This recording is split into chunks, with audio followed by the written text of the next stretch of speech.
Hi friends, good morning. Welcome to Fathima channel. நீங்கள் இப்போ பார்க்க போகிற வீடியோ வந்து என்னுடைய வீடை வந்து ஃபுல்லாகவே நான் க்ளீன் பண்ணுற வீடியோ தான். உங்களுக்கு கண்டிப்பாக இந்த வீடியோ போர் அடிக்காது, நீங்கள் பார்க்கலாம். ஏன் நான் அப்படி சொல்லிட்டேன்னா, நான் ஒரு நாள் ஃபுல்லாக எப்படி வேலை செய்கிறேன், அது நார்மல் வேலை செய்கிறதுக்கும் இந்த மாதிரி வீடு ஃபுல்லாக எல்லாமே பெட்ஷீட்டு சோஃபா கவரெல்லாம் மாற்றிட்டு நான் எப்படி வீடு ஃபுல்லாக டீப் க்ளீனிங் பண்ணுறேன்னு சொல்லிட்டு உங்களுக்கு காட்டுறேன். உங்களுக்கு கண்டிப்பாக பிடிக்கும் இந்த வீடியோ.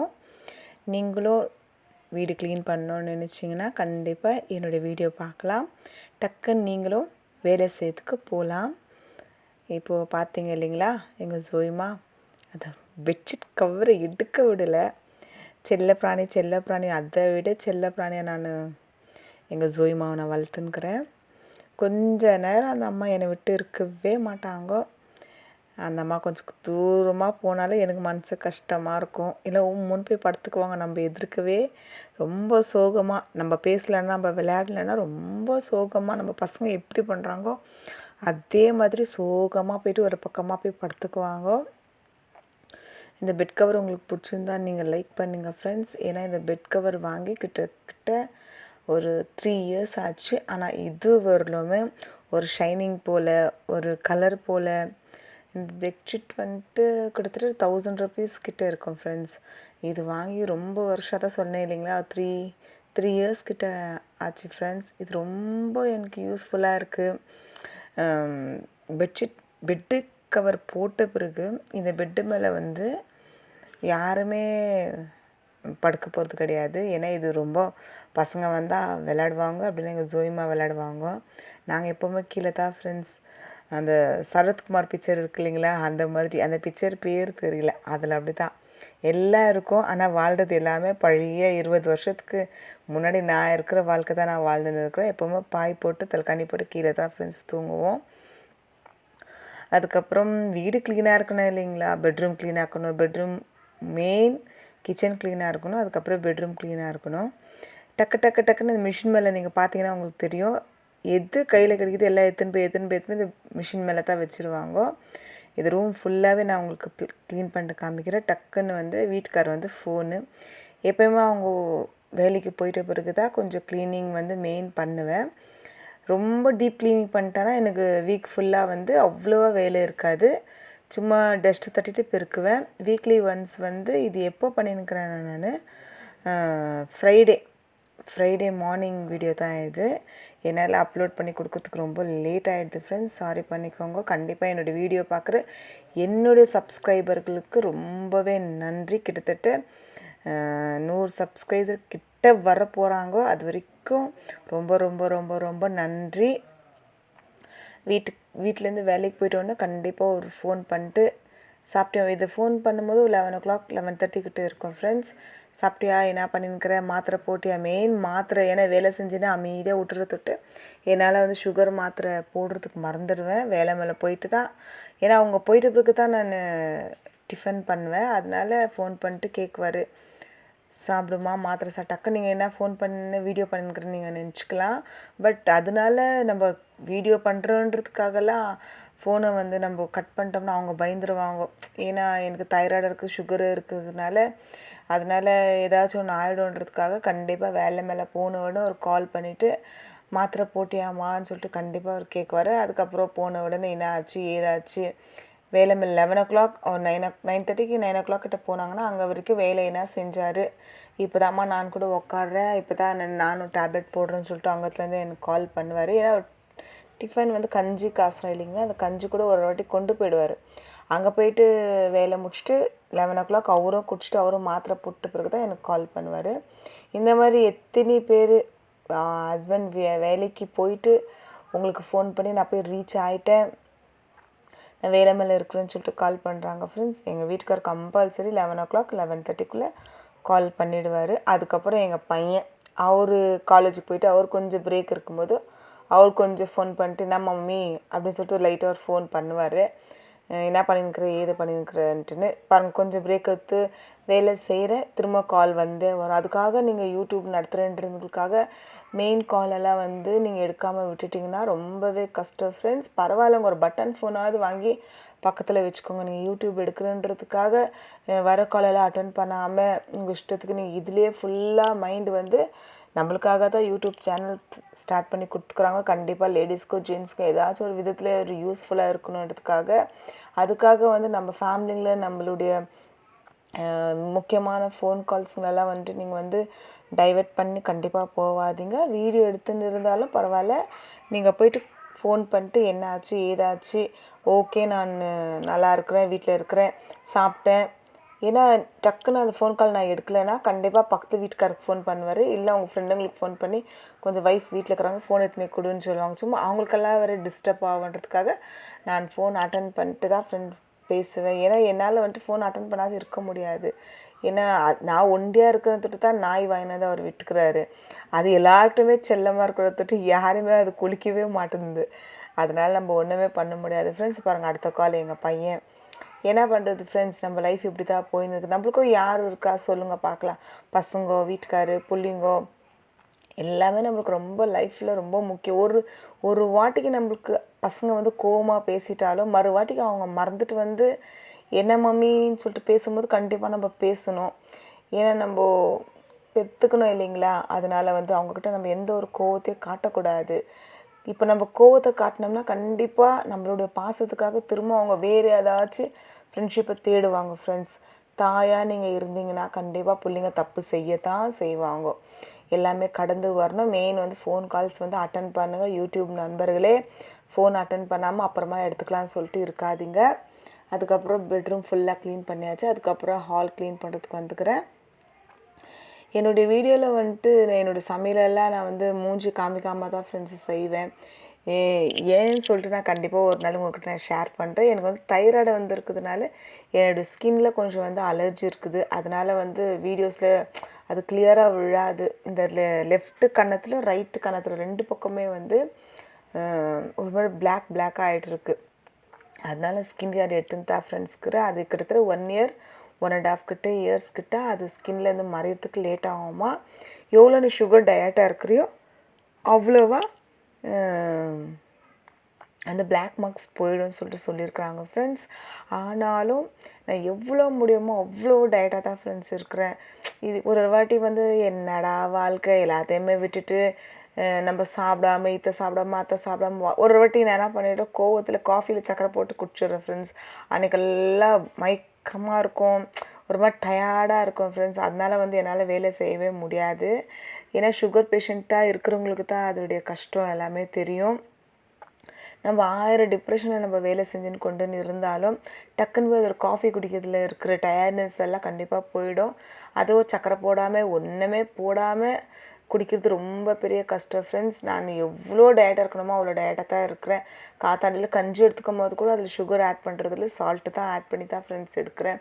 சுகர் பேஷண்ட்டாக இருக்கிறவங்க வீட்டில் நீங்கள் கொஞ்சம் கேர் எடுத்து, ஹஸ்பண்டாக இருந்தாலும் சரி, அம்மாவாக இருந்தாலும் சரி, யாராக இருந்தாலும் கொஞ்சம் டயட் அவங்களுக்கு நீங்கள் ஹெல்ப் பண்ணிங்கன்னா ரொம்பவே என்ன சொல்கிறது ஃப்ரெண்ட்ஸ், அது ரொம்பவே யூஸ்ஃபுல்லாக இருக்கும் ஃப்ரெண்ட்ஸ். நீங்கள் ட்ரை பண்ணி பாருங்கள். ஏன்னா கஞ்சி குடித்தாலும் உப்பு போட்டு தான் குடிக்கும். காஃபியில் வந்து டீ அவ்வளோவா விரும்பி குடிக்க மாட்டேன். ஏன்னா அது குடித்த மாதிரியே இருக்காதுன்றதுக்காக காஃபி தூள் போட்டு நல்லா ஸ்ட்ராங்காக பால் திக்காக குடித்தோம்னா அதில் சுகர் போடணுன்ற அவசியமே கிடையாது ஃப்ரெண்ட்ஸ். நீங்கள் வேணால் ட்ரை பண்ணி பாருங்களேன். கொஞ்சமாக காஃபி தூள் போட்டு சுகர் போடாமல் குடித்தா டேஸ்ட் இருக்காது. கொஞ்சமாக பால் திக்காக காஃபி பவுடரில் குடித்தோம்னா கண்டிப்பாக நீங்கள் ஆட்டோமேட்டிக்காக நார்மலாக குடிக்கலாம். எப்பாச்சும் ஒரு வாட்டி தான் நாட்டு சக்கரை போட்டு குடிக்குவோம். மற்ற சமயத்துலலாம் காத்தால ஏச்சு அது காஃபி குடிக்கும்போது ஒரு கண்ணெல்லாம் கலங்க பாருங்கோ, அதை சொல்கிறதுக்கே நம்மளுக்கு வழியே இருக்காது ஃப்ரெண்ட்ஸ். கண்டிப்பாக சுகர் பேஷண்ட் இருக்கிறவங்களுக்கு அந்த காஃபி குடிக்கவே ஒரு மாதிரி துக்கம் ரொம்ப அடிச்சுன்னு வந்துடும். நம்மளுக்கு ஏன் அந்த வியாதி வந்துச்சு, நம்ம என்ன ஆச்சுன்னு. அதுக்கப்புறம் வந்து பைபிள் எடுத்து நான் ஒரு ஃப்ரெண்டு வந்து எங்களுக்கு வந்து ப்ரேயர் பண்ணுவாங்க. அவங்க சொன்னாங்க, பைபிளில் வந்து இந்த வசனம் எழுதியிருக்குது, உன்னுடைய பாவத்தினால் உனக்கு வியாதி உண்டாகும், நீ என்ன பாவம் செஞ்சாலும் அதுக்கு தகுந்த மாதிரி உனக்கு வியாதி உண்டாகும். டக்குன்னு ரொம்பவே ஸ்டன் ஆகிட்டேன் நான். ஏதோ நம்மளுக்குள்ளே ஒரு பாவம் இருக்கும் ஃப்ரெண்ட்ஸ், ஒரு கோவத்தை காமிக்குவோம். இல்லை நம்ம எதாச்சும் ஒரு பாவம் கண்டிப்பாக உலகத்தில் இருக்கும்போது பண்ணுவோம். நம்மளுக்கு நோய் வராமல் இருந்தால் கடவுளை நம்ம தேடாமல் விட்டுடுவோம். நம்மளுக்கு ஒரு நோய் வாய் வந்தால் தான் கடவுளை நம்ம தேடுவோம். கடவுளை கூட கையெடுத்து கும்பிடுவோம் ஃப்ரெண்ட்ஸ். எத்தனை பேர் கஷ்டம் வரும்போது தான் கடவுளை தேடுறாங்க. கண்டிப்பாக ஃப்ரெண்ட்ஸ், கஷ்டம் வரும்போது தான் எல்லாருமே கடவுளை தேடுவாங்க. நல்லா இருக்கும்போது கரெக்டாக அவங்க வாழ்க்கையை அவங்க வாழ்ந்துன்னு போவாங்க. இப்போது என்னோடய லைஃப்பை நான் சொல்கிறேன் இல்லைங்களா. இப்போ பாருங்கள், ஒரு நாள் ஃபுல்லாக நான் வேலை செய்கிறேன். காத்தால ஏச்ச உடனே பசங்களுக்கு என்ன ஆகுது ஏதுக்குது, பசங்களுக்கு வீட்டுக்காருக்கு என்ன டிஃபன் வேணும் எல்லாமே கட்டி அமுச்சிட்டு அவங்க போயிட்ட பிறகு தான் இந்த வேலையெல்லாம் நான் செய்ய ஆரம்பிக்கிறேன். இந்த வேலையெல்லாம் செஞ்சு ஆரம்பித்த உடனே என்ன பண்ணுறது, நெக்ஸ்ட்டு மத்தியானமாக என்ன சமைக்கணுமோ அதை சமைக்கிறேன். சமைச்ச உடனே என்ன பண்ணுறேன், ரொம்ப டயர்டான பாய் போட்டுன்னு கொஞ்ச நேரம் படுத்துடுறேன். அதுக்கப்புறம் பசங்க வந்த பிறகு திரும்ப அவங்களுக்கு என்ன வேணும் ஏது வேணும்னு செய்கிறேன். அதுக்கப்புறம் எந்த டைமில் நான் கடவுளை கும்பிடுறேன், அது ரொம்ப இம்பார்ட்டண்ட் இல்லைங்களா லைஃப்பில். கொஞ்சம் நேரம் நமக்கு டைம் கிடைச்சாலும், ஒரு 1 ஹவர் டைம் கிடைச்சாலும், ஒரு 10 நிமிஷம் கடவுளுக்காக நன்றி சொல்லிவிட்டு உட்காந்த இடத்துல நன்றி சொல்லிவிட்டு அதுக்கப்புறம் மீதி இருக்கிற டைமில் நெக்ஸ்ட் எடிட் பண்ணோமா ஏது பண்ணோம் அப்படின்னு சொல்லிட்டு நம்ம பார்க்கலாம். சில பேர் வந்து வீட்டில் வேலை முடிச்சுட்டு ஒரு 24 மணி டிவி பார்க்குவாங்க, இல்லை தொடர்ந்து சீரியல்ஸ் பார்க்குவாங்க. ஏதோ ஒரு விதத்தில் நம்ம கண்டிப்பாக பாவம் செய்கிறோம் ஃப்ரெண்ட்ஸ். இந்த ஃபோனு வந்து ஒரு நாளைக்கெல்லாம் உட்காந்து பார்த்துன்னுக்கிறது கூட பாவம் தான் ஃப்ரெண்ட்ஸ்.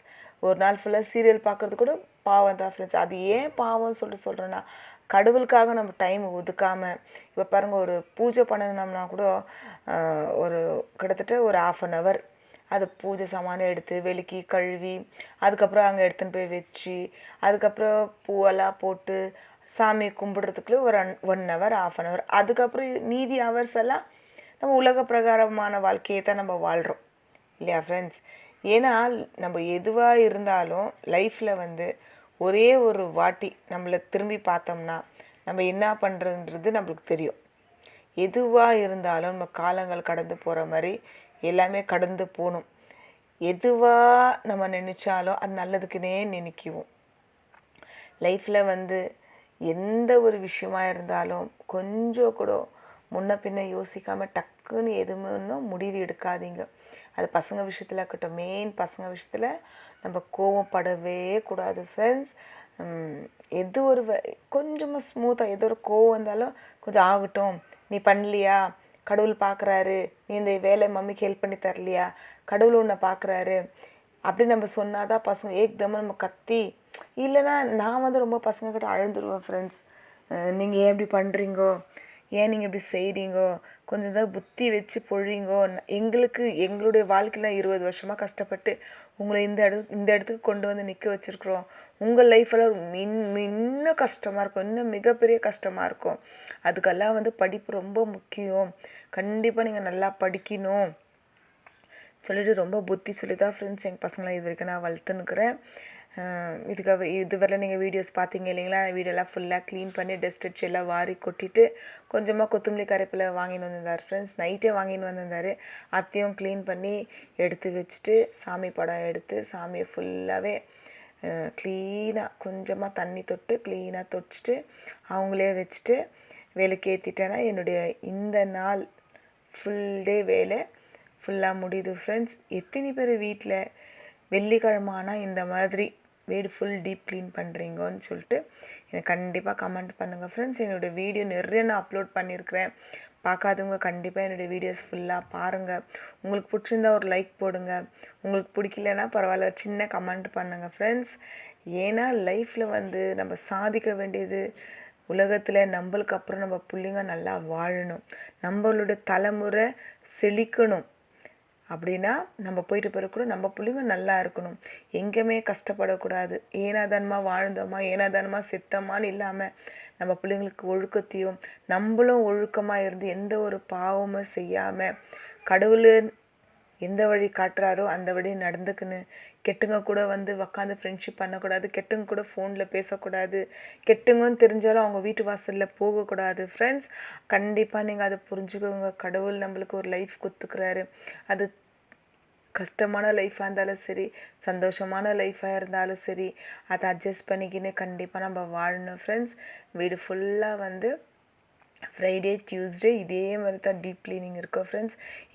நான் தான் சொன்னேன் இல்லைங்களா, என்னுடைய மைண்டை பொறுத்து நான் எவ்வளோ உடம்பு ஆக்டிவ் ஆக்குறேனோ அவ்வளோ வேலை செய்வேன் ஃப்ரெண்ட்ஸ். ஒரு ஒரு வாட்டி செய்ய முடியாத போது நான் ரொம்ப அழுந்துடுவேன். ஏன்னா நம்மளால செய்ய முடியலன்னா நான் 40 இயர்ஸ் கடந்து போகுது இல்லைங்களா? அதனால் எந்த ஒரு வேலை செஞ்சால் கை காலெல்லாம் வலி, உடம்பெல்லாம் வலிக்குது. எதுவாக இருந்தாலும் கடவுளுக்கு நான் ஒரே ஒரு வார்த்தை சொல்லுவேன், எல்லாமே நன்மைக்கு தான். எது நடந்தாலும் ஒரு இடத்துக்கு போகக்கூடாத அளவுக்கு கால் அடிபட்டுச்சுனாலும் அது நான் கடவுள்கிட்ட சொல்லுவேன், அந்த இடத்துக்கு போகக்கூடாதுன்னு கடவுள் நம்மளை வீட்டிலே இருக்க வைக்கிறாரு. சரி, எங்கள் வீட்டில் நான் பிஜன் வளர்த்துன்னு இருக்கிறேன். எங்கள் வீட்டுக்காரன் நானும் சேர்ந்து தான் எங்கள் பசங்க லவ் பேர்ட்ஸ் வளர்க்குறாங்க. அப்போ இன்னொன்று கூட குட்டி குட்டி பேர்ட்ஸுங்கெல்லாம் வீட்டில் வச்சு நாங்கள் வளர்த்துன்னு இருக்கிறோம். டக்குன்னு அது இறந்து போயிட்டாக்குள்ள எங்களுக்கு மனசுக்கு கஷ்டம் ஆகிடும். ஆனால் எல்லோரும் சொல்லுவாங்க, உங்கள் வீட்டில் ஏதாச்சும் கஷ்டம்னு வரும்போது அந்த கஷ்டத்தை அந்த லவ் பேர்ட்ஸு பறவை எடுத்துக்கின்னு இறந்துடும். நாய் வீட்டில் வாமிட் பண்ணாலும் அதுவும் உங்களுக்கு ஏதாச்சும் கஷ்டம் வந்தால் அதுவும் எடுத்துருக்கோம். ஒருத்தர் ஒன்று ஒன்று சொல்கிறாங்க ஃப்ரெண்ட்ஸ். இந்த வீடியோ உங்களுக்கு பிடிச்சிருந்தா நீங்கள் லைக் பண்ணுங்கள், ஷேர் பண்ணுங்கள், கமெண்ட் பண்ணுங்கள் ஃப்ரெண்ட்ஸ்.